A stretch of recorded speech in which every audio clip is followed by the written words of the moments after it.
Здравствуйте! Хочу показать сегодня свою прогулку по Лондону. Места, достопримечательности и какие-то особенности жизни в Лондоне.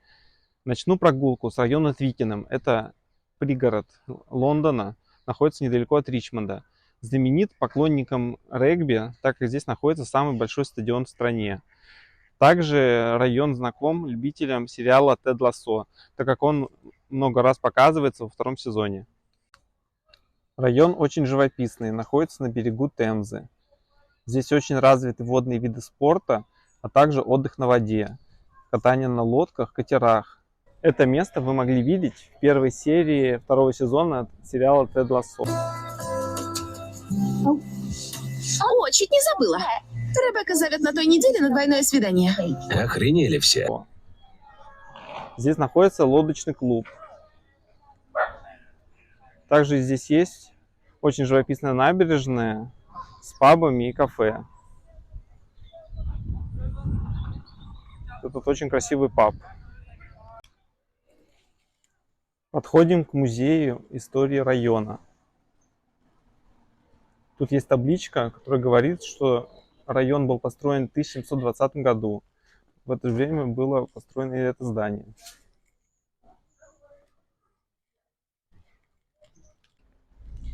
Подходим к главной достопримечательности района. Это пешеходная улица Чёрч-стрит.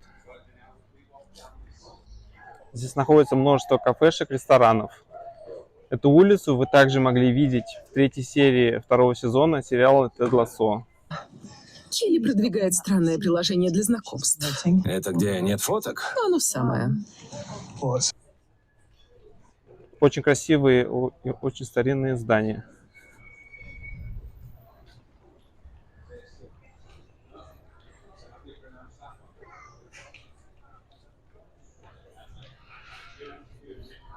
Смотрите, какой тут интересный паб. Назван в честь одноименного острова, на котором находится лодочный клуб. Называется остров Пирога с угрем.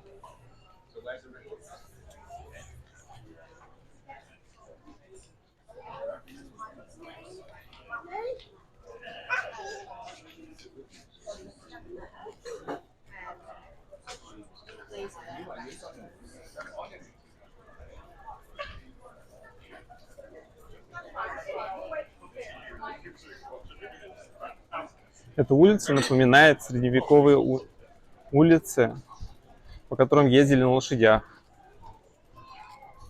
Тут уже есть небольшие детали, которые напоминают ее большую историю. Например, вот эта дверь.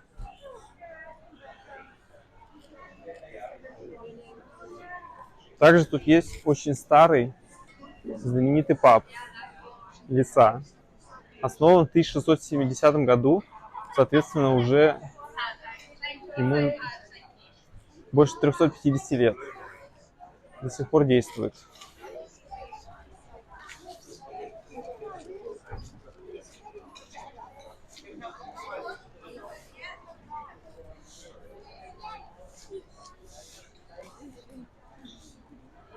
Если у вас есть возможность, рекомендую посетить Твикенхэм и эту улицу.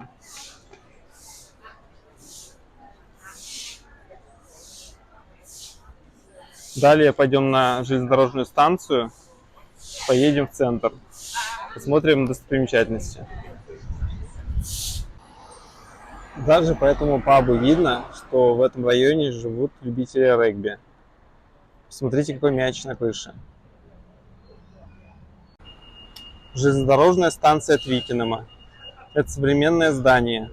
Из интересного, сама станция находится на первом этаже, а выше живут люди. Интересно, не мешает ли им шум от поездов. Давайте войдем на станцию и посмотрим, когда будет ближайший поезд в центр. Поедем до станции Ватерлоо. Ехать около получаса.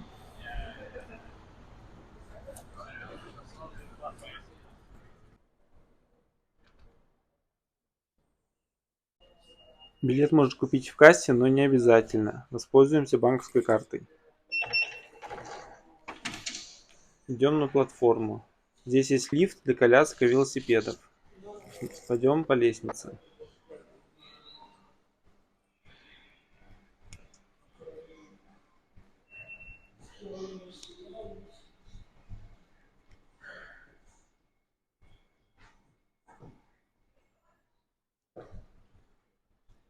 Станция чистая. Есть небольшой магазинчик, где ты можешь купить кофе или воду.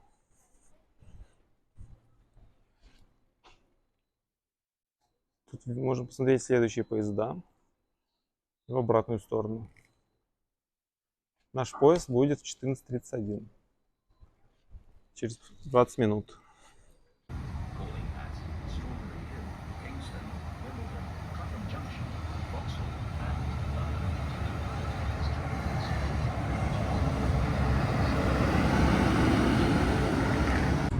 Внутри поезда тихо и комфортно.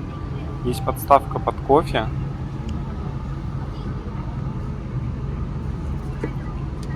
Также есть полноценная розетка, где можно зарядить телефон либо ноутбук.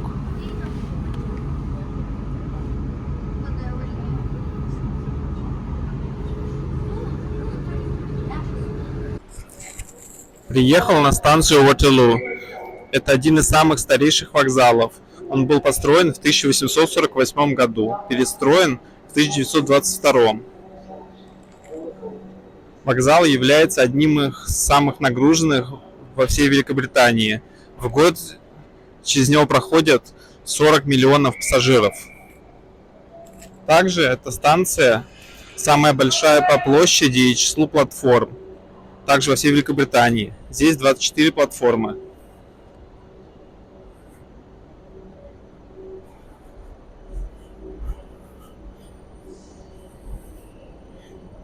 Типичный поезд пригородного сообщения.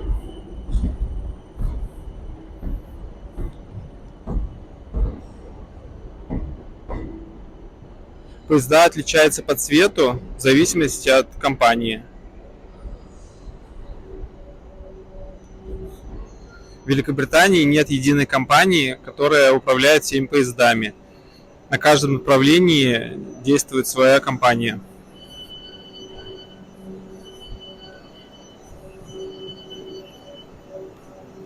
Чтобы пройти через турникеты, не обязательно иметь билет. В моем случае достаточно использовать ту же банковскую карту, которую я прикладывал при входе на станцию в Твикенхеме.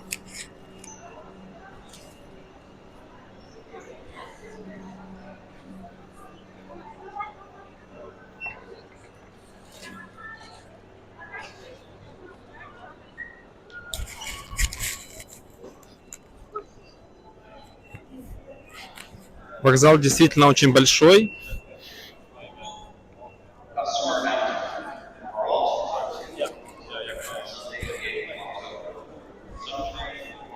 Здесь есть множество мест для отдыха, покупок. Также можно перекусить в кафе и ресторанах.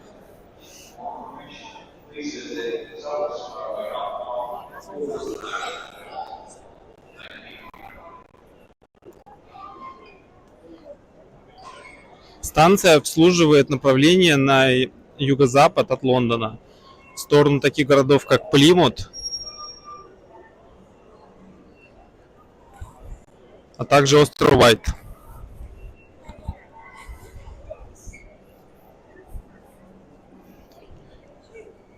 Если вы едете за пределы Лондона, то вам надо купить билет, так как оплатить банковской картой нельзя.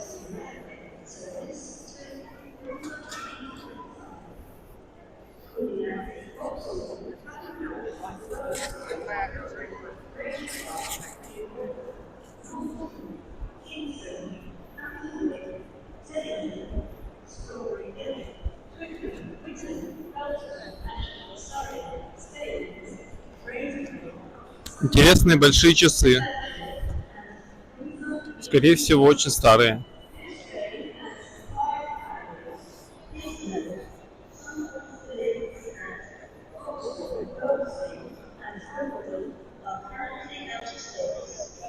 новое табло, которое показывает все поезда на различных платформах.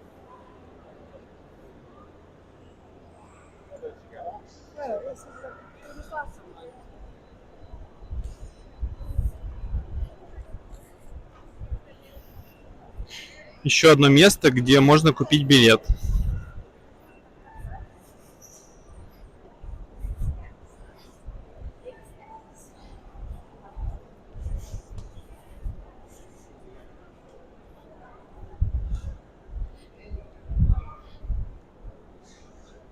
На станции есть интересная композиция, посвященная иммигрантам и их новым пути в Лондоне. Сейчас посмотрим.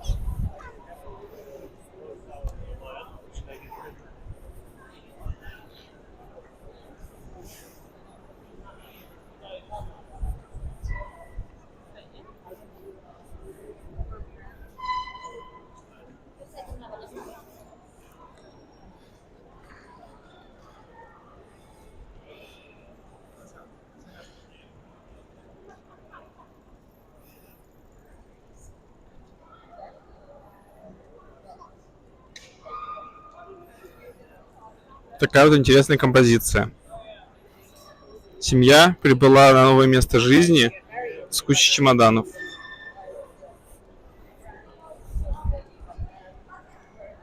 Потихоньку выходим из станции.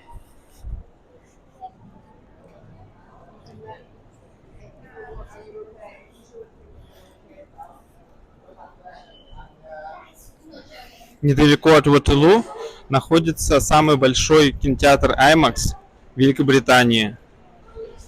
Его можно видеть по его специфической форме. Размер экрана в этом кинотеатре 20 метров в высоту и 26 в ширину, что дает общую площадь экрана больше 500 квадратных метров.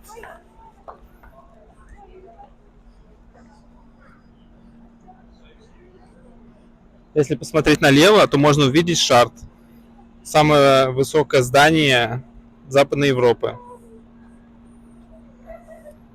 В переводе означает осколок.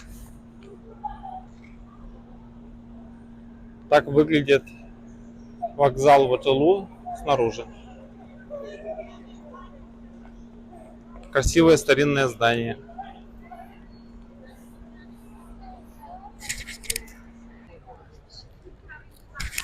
Следующее интересное здание – это Royal Festival Hall, то есть Королевский фестивальный зал. Здание было построено в рамках фестиваля Британии в 1951 году. И с тех пор здесь проводятся различные награждения, концерты. Также это популярное место для выпускных в университетах. Помимо концертного зала на 2700 мест, здесь есть Национальная библиотека поэзии, а также бальный зал.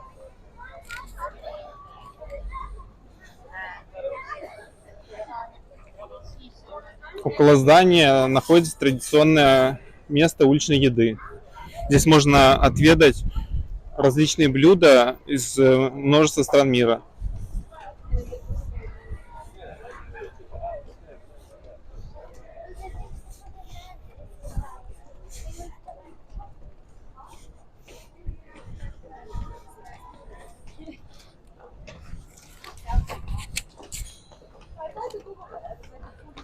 Памятник Нельсону Манделе. В последнее время этого человека вспоминают в связи с эффектом Манделы.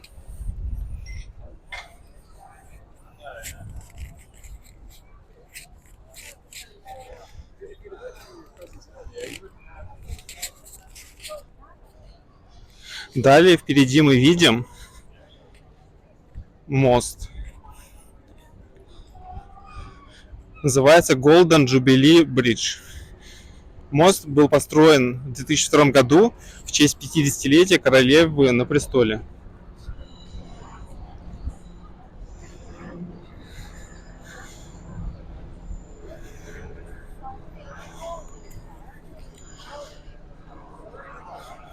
Мост является примером современной архитектуры. Достаточно необычно и свежо.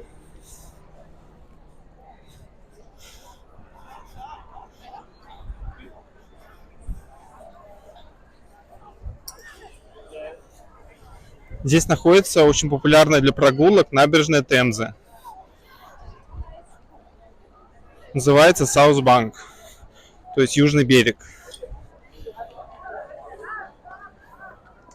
Здесь множество кафе, ресторанов, уличной еды, а также музыкантов, артистов и других творческих личностей. Поднимаемся на мост. Слева от моста можно увидеть Лондон Ай, самое большое и известное колесо обозрения Великобритании, Лондона.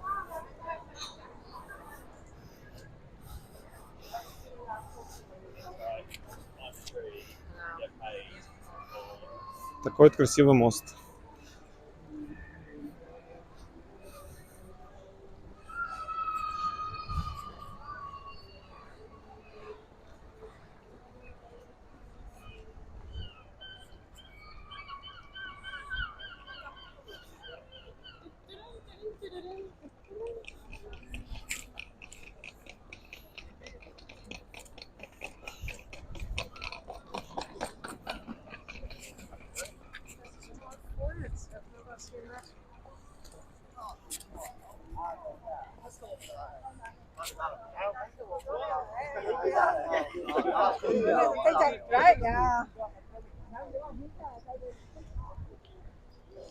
С этого моста можно наблюдать всю мощь реки Темза, а также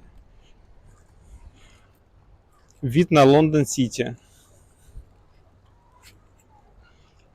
Вдали можно увидеть собор Святого Павла, главная церковь Лондона.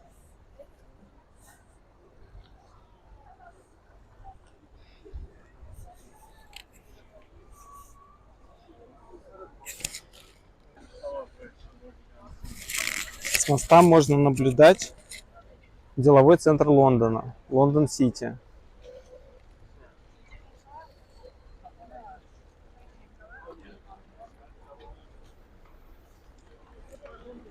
Также отсюда можно уехать в другие районы Лондона на различных водных трамвайчиках и катерах.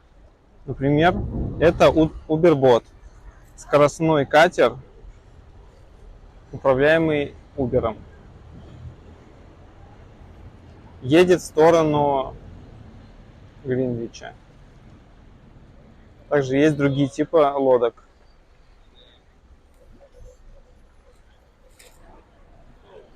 Следующее интересное место — это вокзал Чаринг-Кросс. Он имеет интересный дизайн. Спроектирован как паровоз, который выезжает из туннеля. Как думаете, насколько это похоже?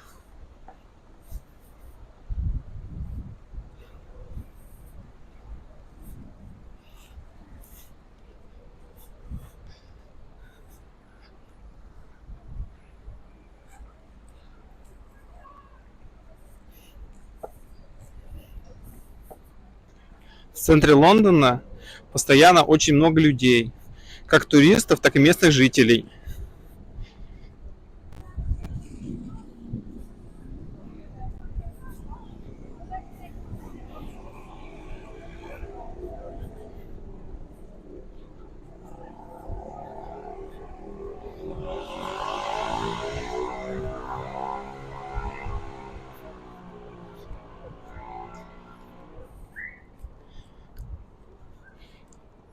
Видим платформы и поезда у станции Чаринг-Кросс.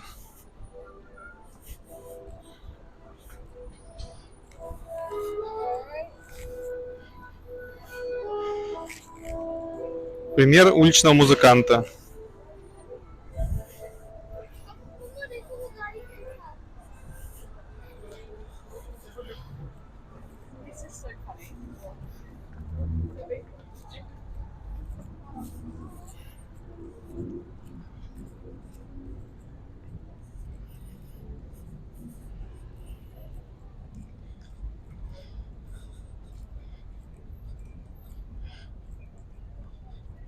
Вокзал имеет очень интересную структуру. То есть можно зайти в него со второго яруса. Внизу люди, которые идут в сторону метро.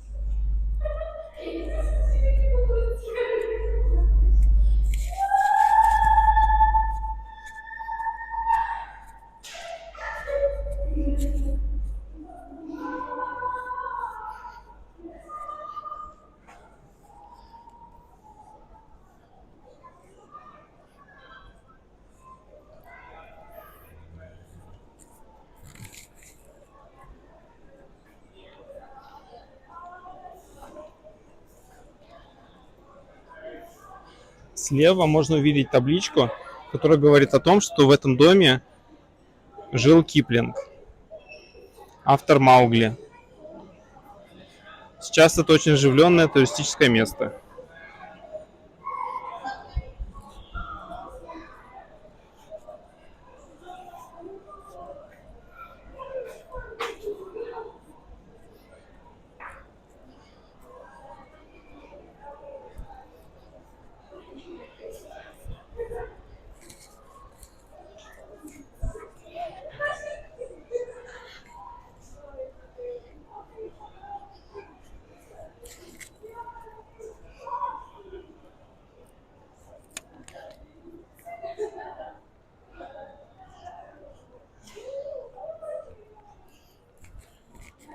Заходим в основной зал станции. Вокзал Чаринг-Кросс намного меньше, чем Ватерлоо, но не менее красивый.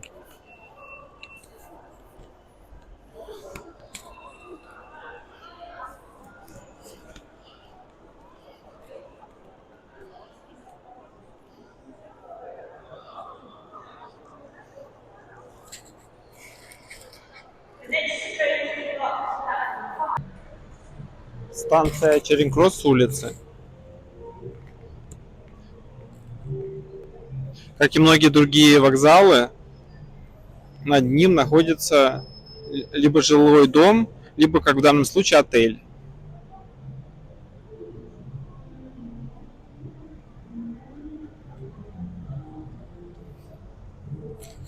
Около вокзала находится мемориальный крест королевы Элеоноры.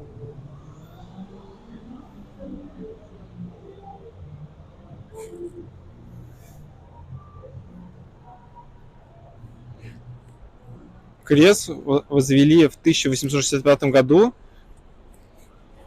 на месте недавно открытой станции Чаринг-Кросс.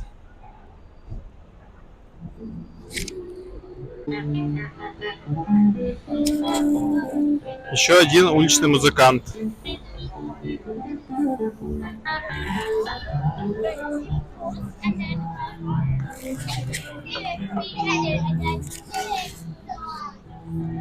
Следующее интересное место – это Трафальгарская площадь. Центральная площадь Лондона.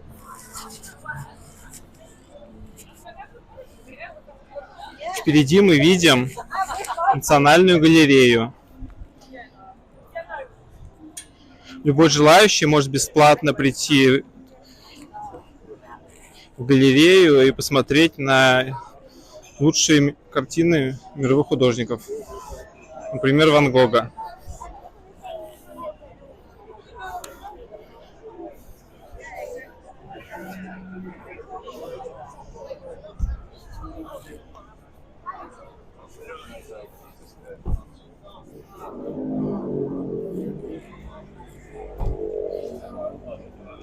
В последнее время в Лондоне очень много реконструкций исторических зданий. Например, как мы видим, галерея наполовину закрыта на ремонт.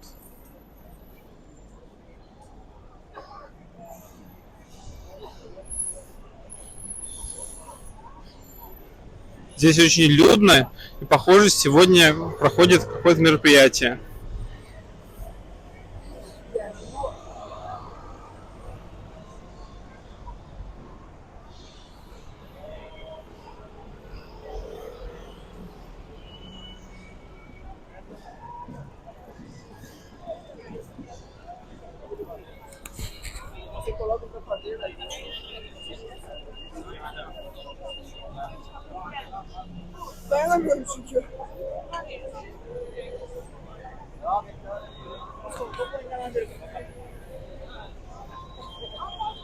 Судя по всему, проходит фестиваль, посвященный Японии.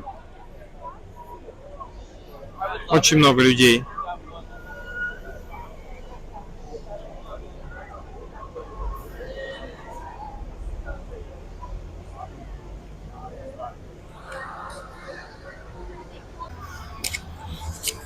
На Трафальгарской площади есть здание, в котором работала Джоан Роулинг, автор Гарри Поттера.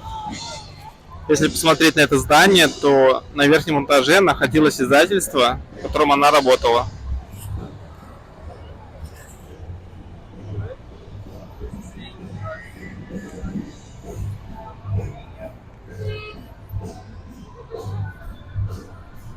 Направимся далее в сторону Биг Бена и Вестминстерского аббатства.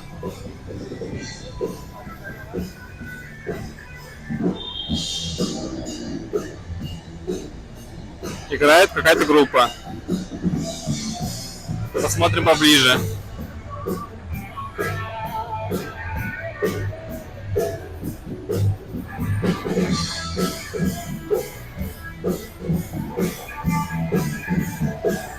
Очень оживленное место.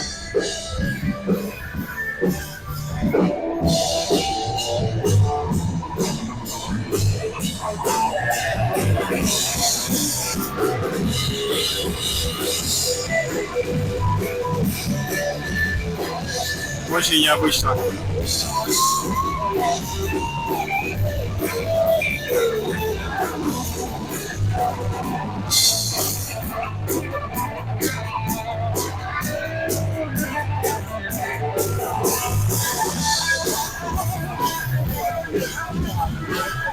Пойдем дальше.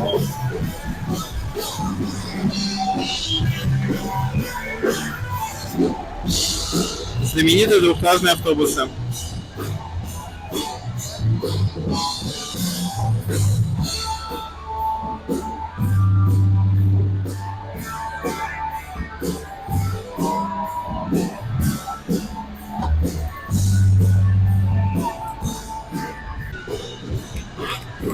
Здесь очень необычные светофоры.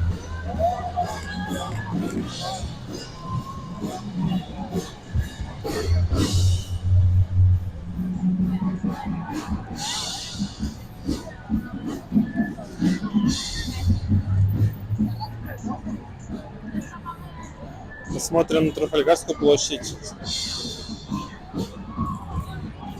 Высокий монумент, посвященный военачальнику. Тут мы видим типичную машину полиции.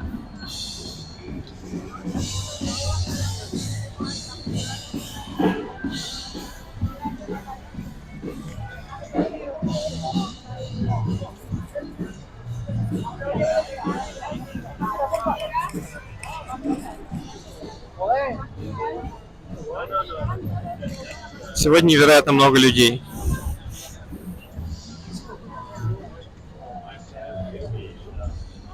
Издалека можно видеть флаг на здании парламента.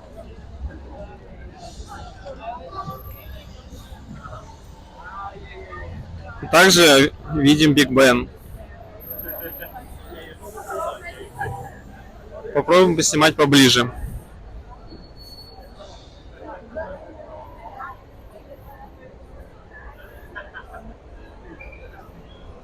На этой улице находятся основные парламентские здания Министерства Великобритании.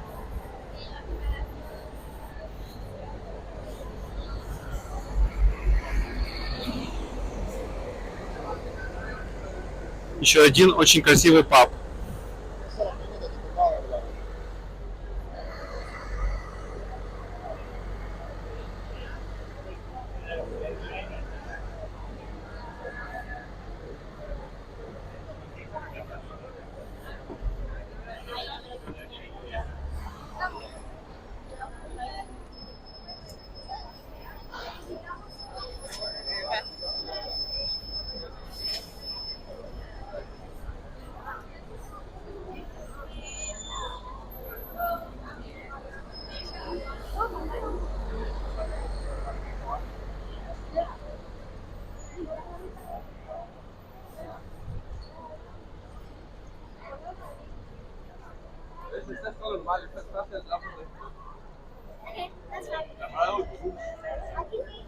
Красивые старинные здания.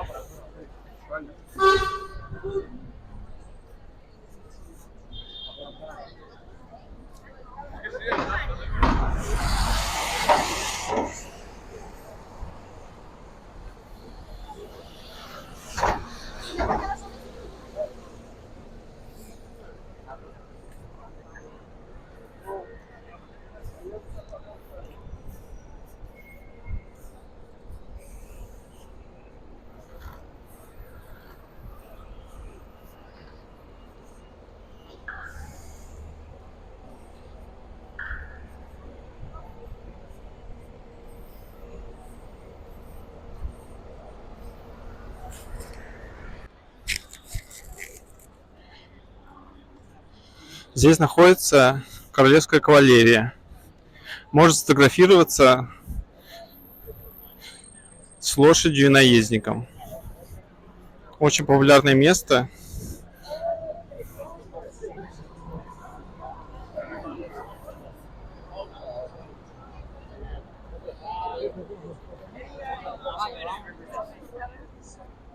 Тоже очень много людей.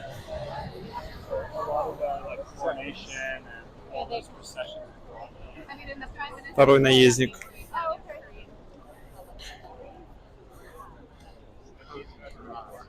Красивая историческая форма. Тоже очень популярна для съемок.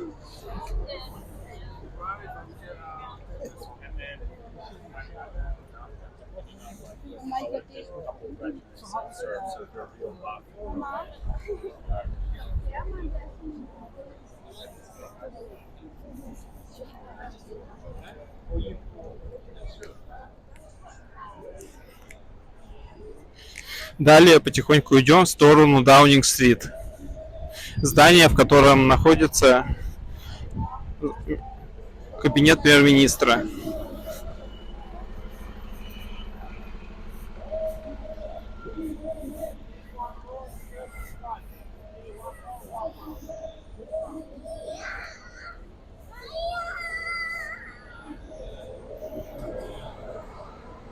Слева можно увидеть большое здание. Это здание Министерства обороны Великобритании. Сейчас здесь проходит митинг.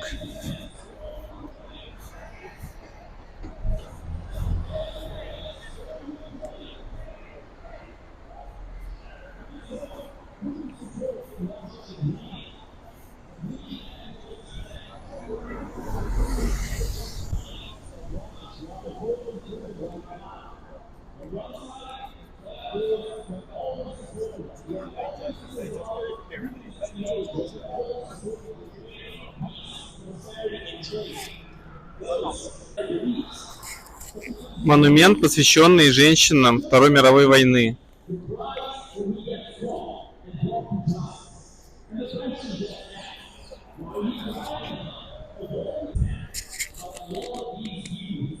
За этими воротами находится кабинет премьер-министра Великобритании Риши Сунака. Как мы видим, очень хорошо охраняется. Также популярно среди туристов.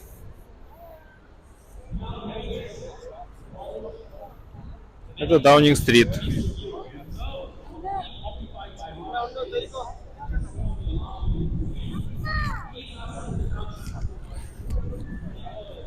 Впереди видим здание парламента. Оно становится все ближе и ближе.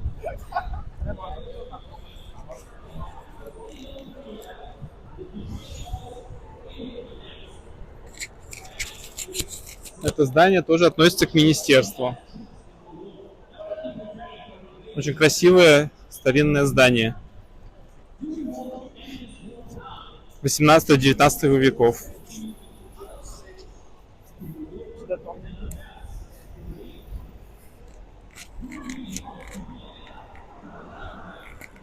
Еще один военный мемориал.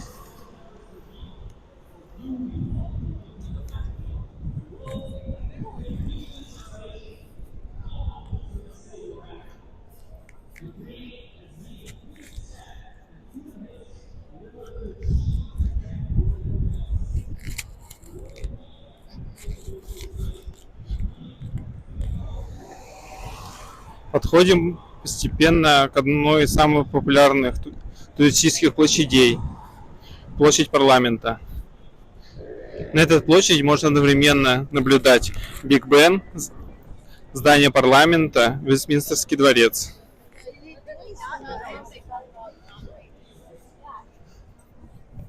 Очень красивая арка.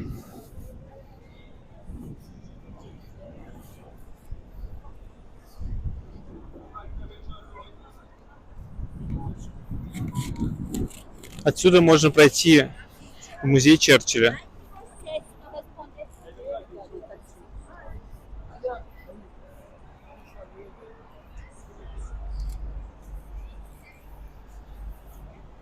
Также среди туристов популярно фотографироваться около традиционных красных будок. Около этой площади они в наиболее хорошем состоянии. Из интересного, уличные телефоны до сих пор популярны и пользуются спросом. Их постоянно обновляют. В новых версиях можно даже отправить имейлы.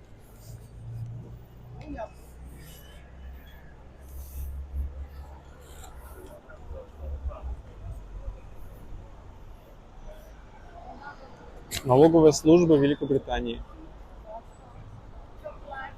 Тоже очень красивое здание.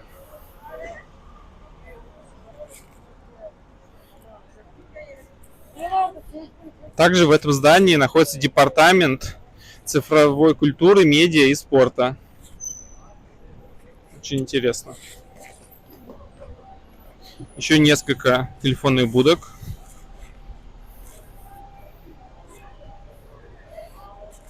Далее открывается чудесный вид на здание парламента. Исторически это Вестминстерский дворец. Несколько столетий назад здесь находилась резиденция короля. Сейчас здесь парламент. И Биг Бен.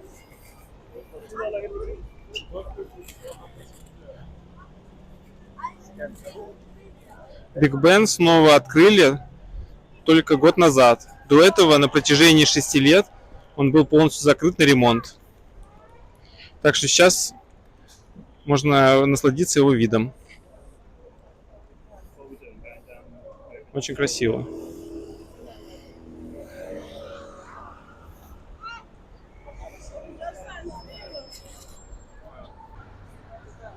Здесь находится самая популярная будка для фотографирования, так как это единственное место, где можно сфотографировать будку на фоне Биг Бена. Как видим, тут огромная очередь. Очень интересно. Каждое здание на этой площади имеет большую историю. Тут мы видим Биг Бен. Далее здание парламента с башней. Вестминстерское аббатство. Здание суда.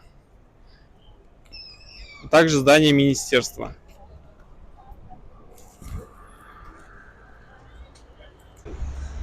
Перешел на площадь около парламента. Здесь опять же видим Биг Бен. Здание парламента. Также здесь памятник Черчиллю. И на заднем плане видно Вестминстерское аббатство. Пойдем дальше. Сегодня здесь очень людно. Много людей отдыхает на газоне. Также здесь проходит акция, организованная ЛГБТ-сообществом. Смотрим, что тут происходит. Такая вот площадь.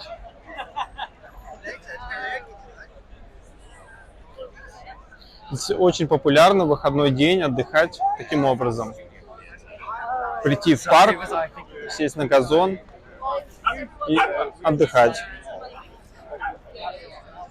Какие интересные собачки.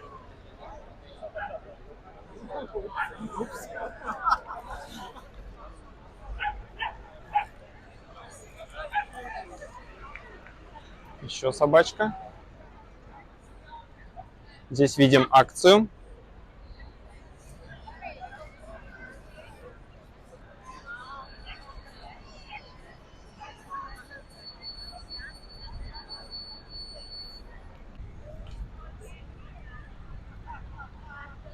Здание Биг Бена и парламента. Парламент можно посетить бесплатно, если записаться на заседание. Также можно сходить на экскурсию.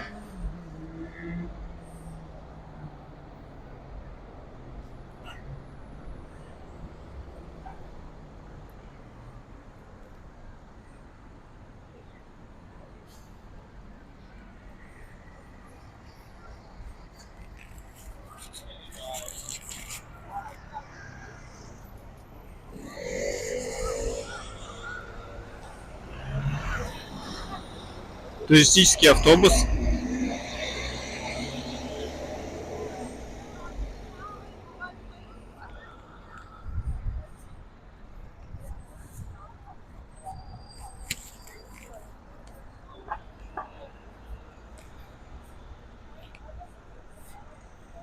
Очень красивое здание. Подойдем ближе к Вестминстерскому аббатству. Аббатство стоит здесь на протяжении 1000 лет и является, по сути, приватной церковью королевской семьи.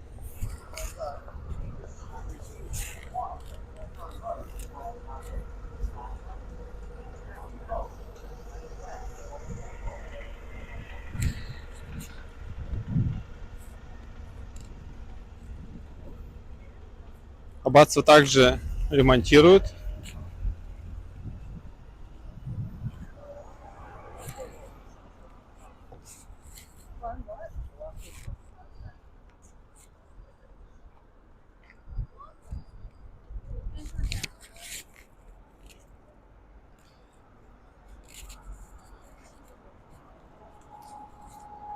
Подойдем к главному входу в аббатство. Есть два способа, как можно посетить аббатство. Один платный, второй бесплатный. Платный — это купить билет и сходить на экскурсию. Есть способ это сделать бесплатно. Для этого в 5 часов надо прийти на службу.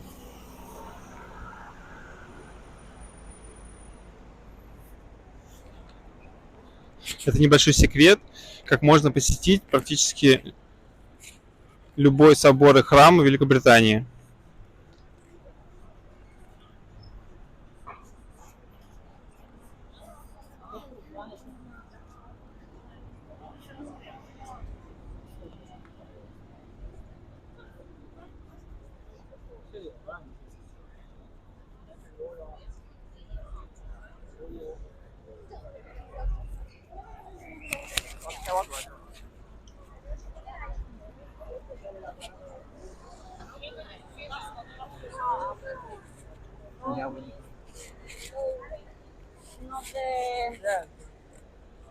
Очень величественное здание аббатства.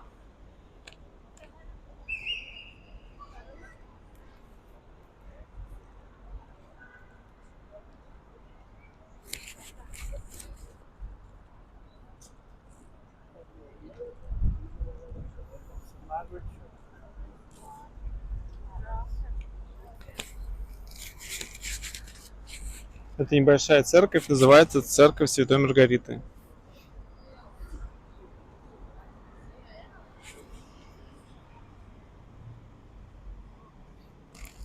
Здание было построено в 1523 году.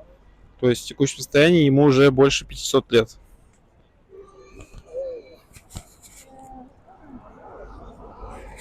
Эти места очень популярны среди туристов. Ежегодно миллионы людей приезжают сюда, чтобы посмотреть на эти здания.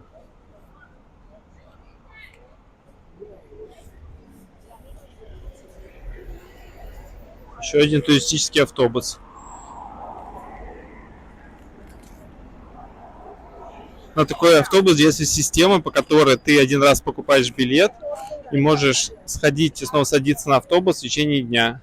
Это очень удобно, если хочешь посмотреть за один день максимум достопримечательностей Лондона.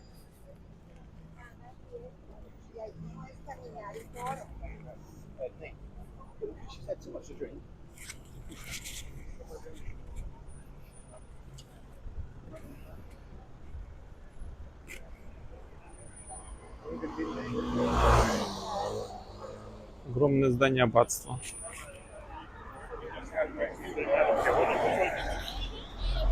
В подвале аббатства хранятся останки множества королей, а также великих людей, таких как Ньютон. В любом случае, если вы будете в Лондоне, стоит посетить.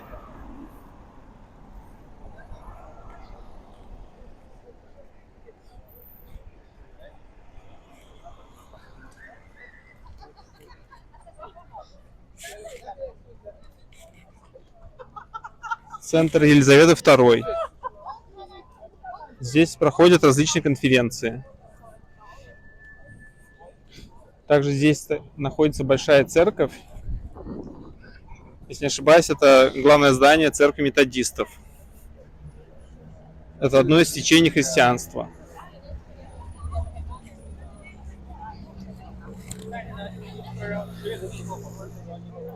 Еще одно очень красивое старинное здание, которое стоит непосредственно около аббатства. Отсюда можно наблюдать главный вход и фасад аббатства.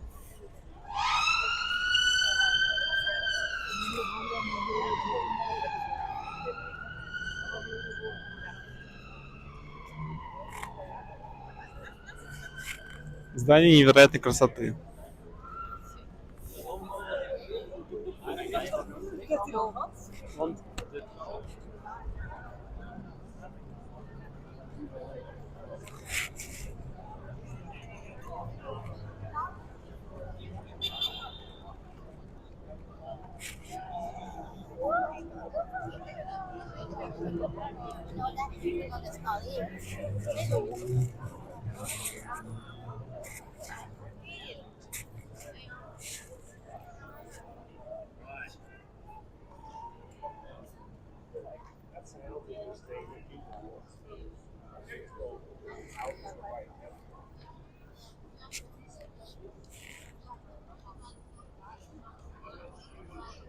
Здание напоминает средневековый замок.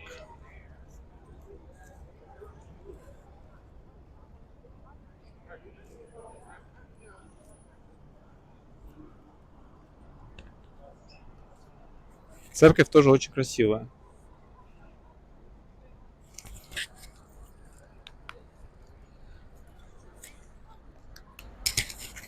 Пойдем в сторону последней локации на сегодня. Это колесо обозрения London Eye, что в переводе значит глаз Лондона.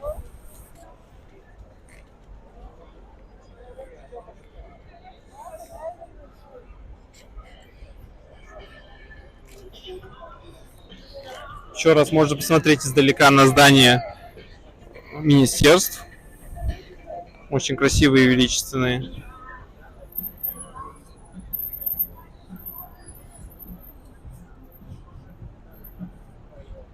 Биг Бен вблизи.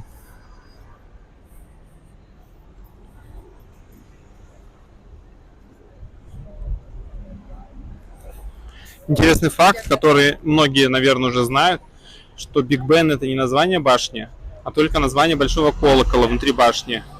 Сама башня называется Башня Елизаветы, в честь Елизаветы I, королевы Великобритании, правящей в XVI веке.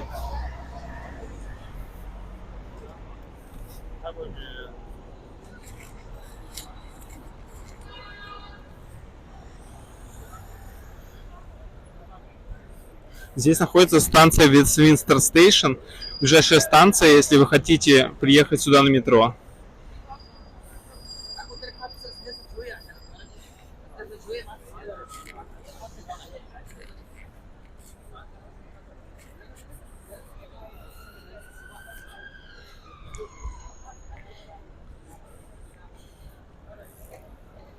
Идем на мост.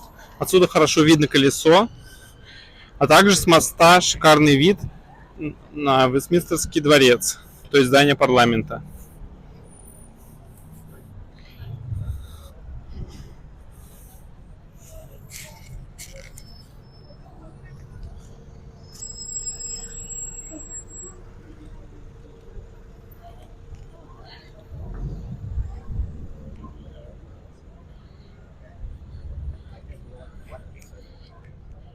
В Лондоне очень много памятников, отсылающими к римским временам, так как 2000 лет назад здесь были римляне, и они оставили богатое наследство.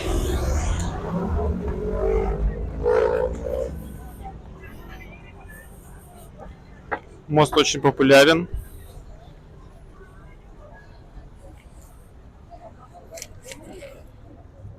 Очень красивые фонари.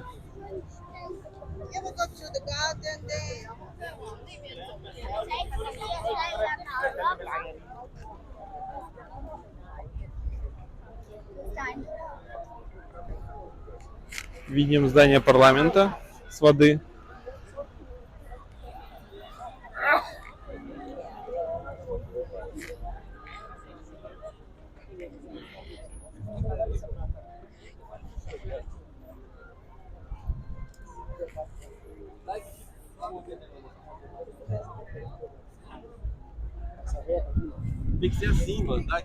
Также отсюда видно современную застройку района Воксхолл.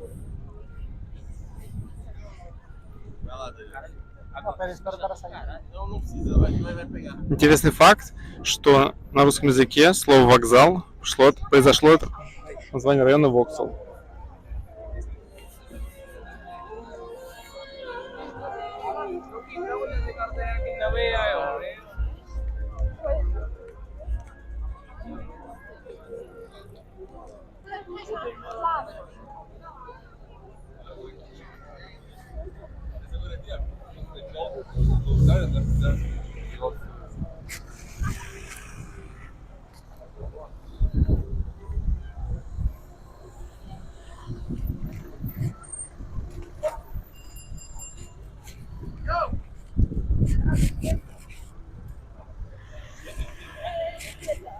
Есть возможность остановиться в Лондоне с видом на Биг Бен и здание парламента.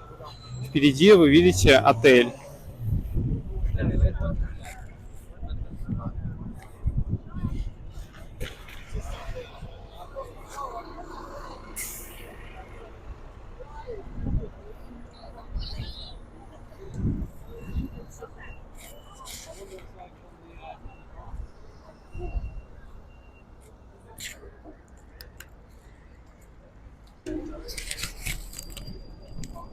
На противоположном берегу Темзы находится очень популярное место для фотографий.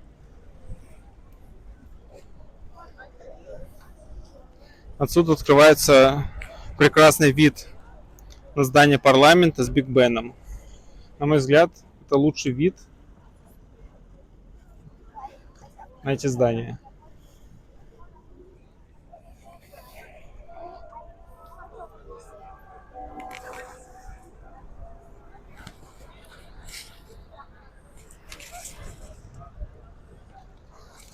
Здесь, например, фотографируются девушки из Казахстана, судя по флагу.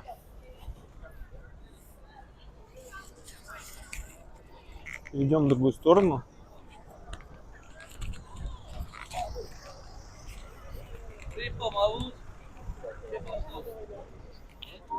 Подойдем ближе к колесу обозрения. Помимо самого колеса, здесь несколько других развлечений.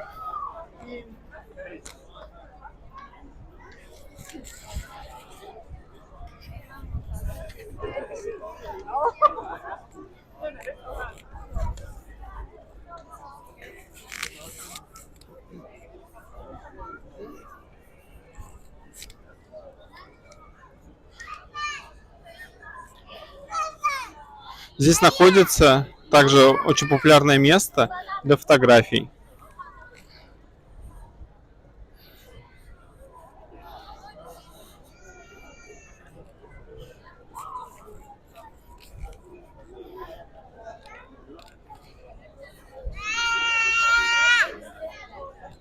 Это также очень популярное место среди туристов. Помимо колеса, можно сходить в местный аквариум и посмотреть на рыб и других морских живностей. Также здесь есть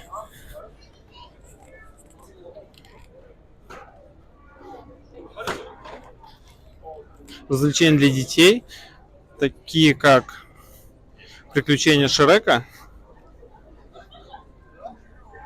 посвященный одноименному мультфильму.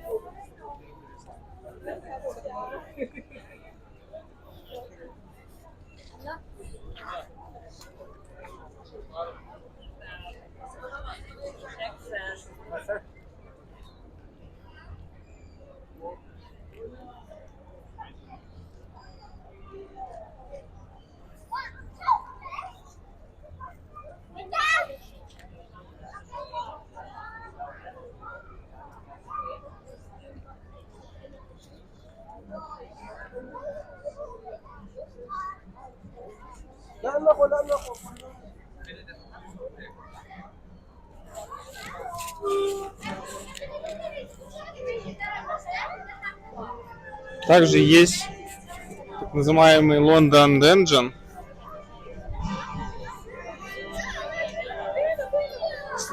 Не могу сказать, что это и стоит ли его посетить, но, возможно, интересно.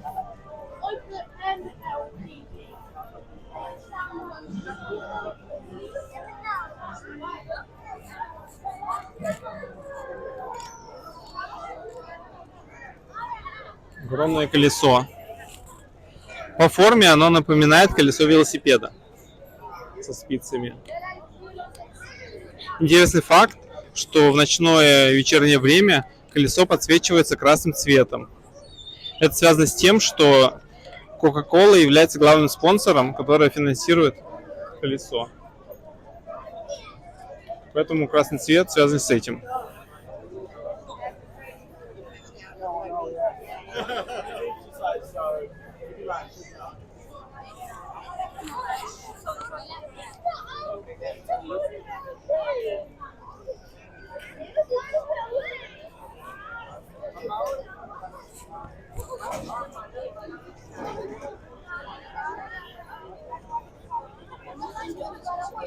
Если вы хотите посетить колесо, то стоит готовиться, отдать довольно большую сумму, а также отстоять большую очередь, так как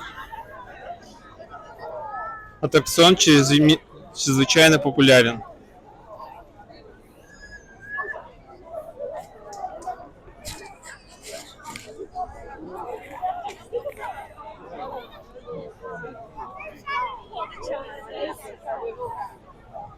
Очень много туристов со всего мира. Здесь можно услышать практически любой язык.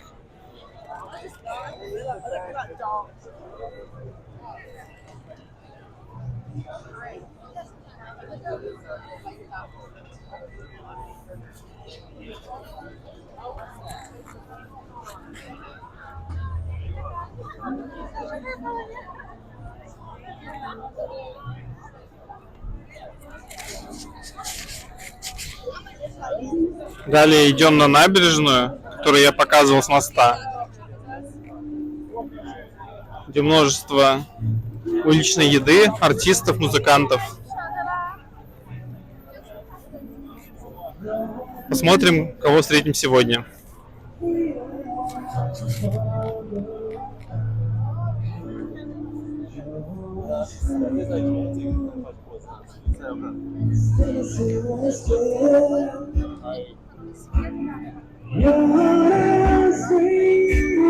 Очень хорошо поет парень.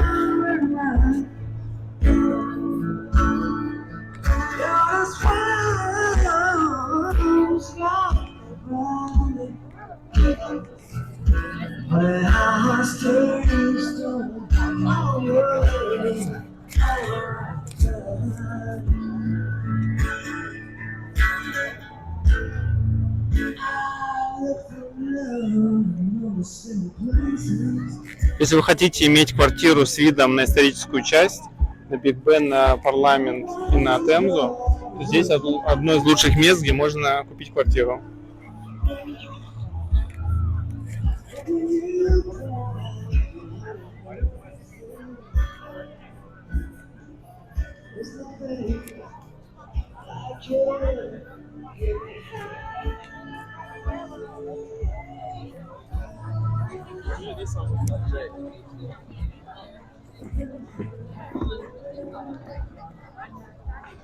Еще один артист, но пока не выступает.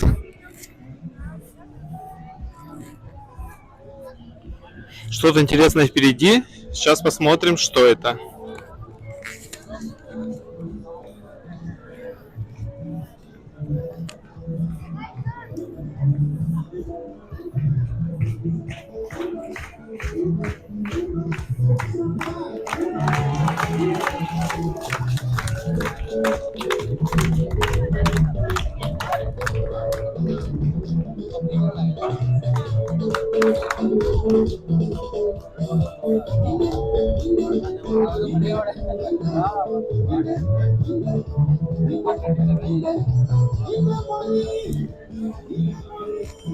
Похоже на карибские майские мотивы. Интересно. Интересный факт, что в Лондоне проходит второй по масштабу карнавал в мире. Самый большой карнавал это в Бразилии, а здесь в октябре проходит карнавал карибских стран.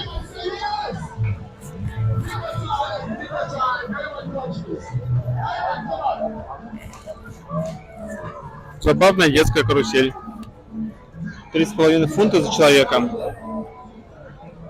Очень недорого.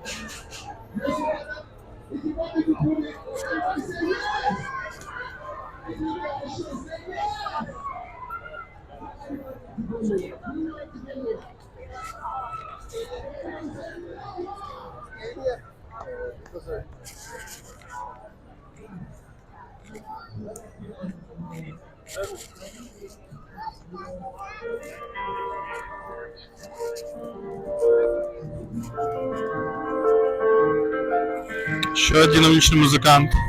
Очень красиво играет.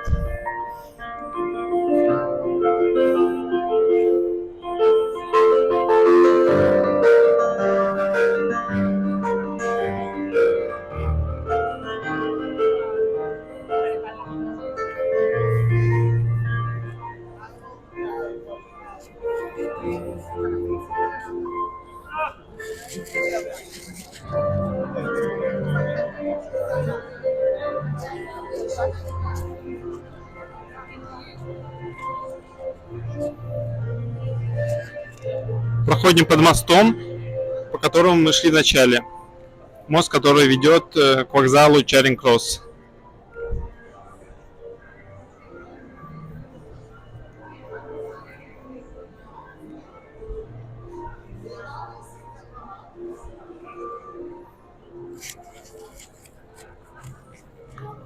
Здесь находится самая популярная набережная для прогулок в выходные и будние дни. Место чрезвычайно популярное как среди туристов, так и среди жителей Лондона.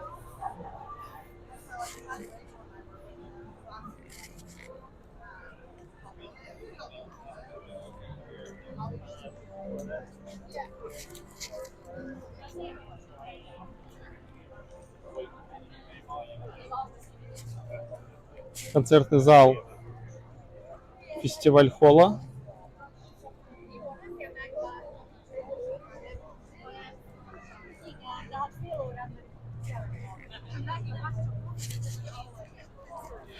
Следующее здание за фестиваль-холлом – это здание Национального театра, в котором проходят традиционные спектакли.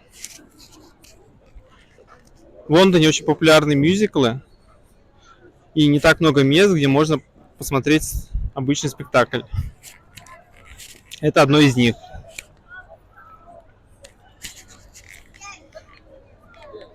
Оба здания выполнены в стиле конструктивизма, популярные в начале второй половины 20 века.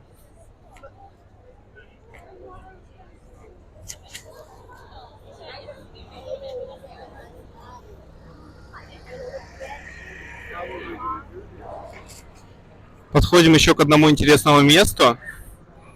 Здесь самое популярное место, где подростки и молодые люди катаются на скейтбордах.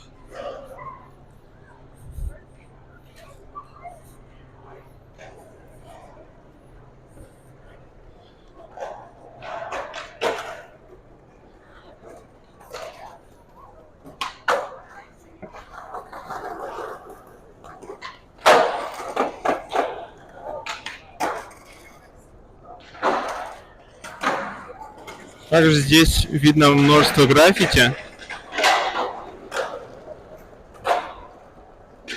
Место специально оборудовано для того, чтобы кататься на досках и роликах, прыгать и выполнять различные трюки.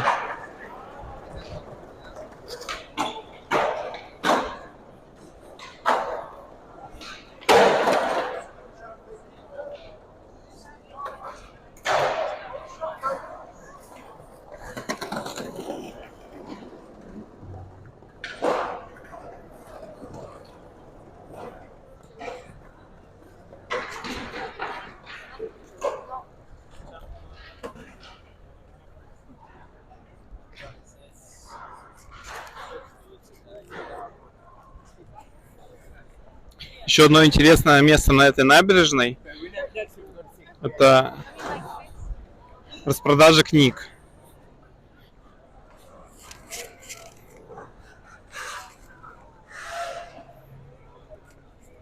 Это, пожалуй, самое популярное и большое место, где вы можете найти как новые, так и очень старые книги, в том числе с подписью автора. Как видите, здесь очень много столов.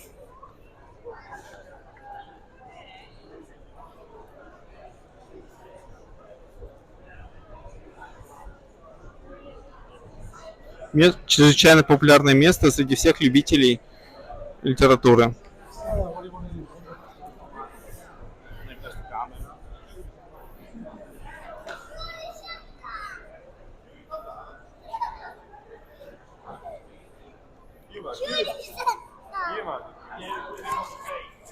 А вот и само здание Национального театра.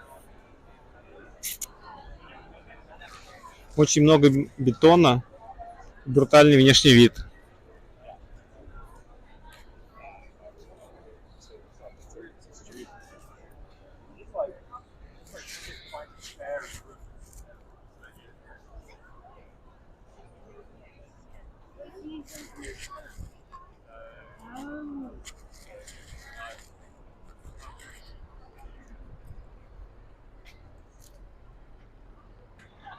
На сегодня это все. Спасибо за просмотр. Ставьте лайки, оставляйте комментарии, пишите, что вы хотели бы увидеть в Лондоне, а также в Англии. Всем пока.